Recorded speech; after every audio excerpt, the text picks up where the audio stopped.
Hello বন্ধুরা, welcome to another brand new video. তো আমি এখন কথা বলবো সিয়াম আহমেদের আপকামিং সিনেমা জঙ্গলি নিয়ে। তো এই জঙ্গলির আরেকটা গান কিন্তু আসতেছে আজকে। আর এই গানটাতে কিন্তু কণ্ঠ দিচ্ছে কণা এবং ইমরান মাহমুদুর। আর এই গানের লিরিক এবং মিউজিক ডিরেক্টর হচ্ছে আমাদের সবার প্রিয় the one and only Prince Mahmud.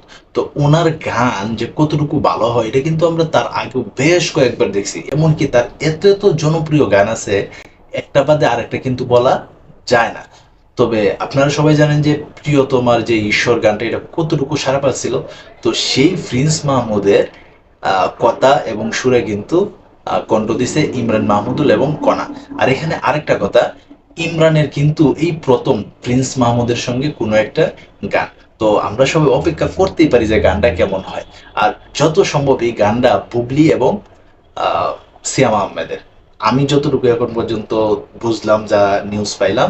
তবে তোমরা কে কে এই জঙ্গলি সিনেমা দেখার জন্য অপেক্ষায় আছো তোমরা কিন্তু কমেন্ট বক্সে একটু জানায় দাও।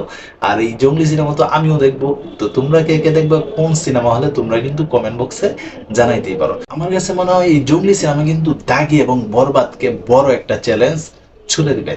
তোমাদের কার কাছে কি মনে হয় অবশ্যই তোমরা কিন্তু কমেন্ট বক্সে জানাইতে পারো। সবাই অপেক্ষা করো এই গানটা কখন আপলোড করা হইব, কখন আপলোড করা হইব আর তোমরা কখন দেখবা। আমি তো ভাই খুবই অপেক্ষায় আছি, যেহেতু প্রিন্স মাহমুদের একটা গান রে ভাই, এটা তো আমার শোনা লাগবে। আর প্রিন্স মাহমুদের গানেই কিন্তু সব সময় জনপ্রিয়তার শীর্ষে থাকে।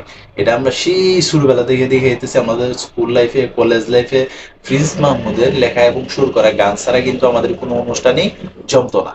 তো এই ছিল এখনকার মতো ভিডিও। তো সবাই ভালো থাকবে, সুস্থ থাকবে, কাছে নষ্ট ভালো রাখবে। ধন্যবাদ সবাইকে। আল্লাহ হাফিজ।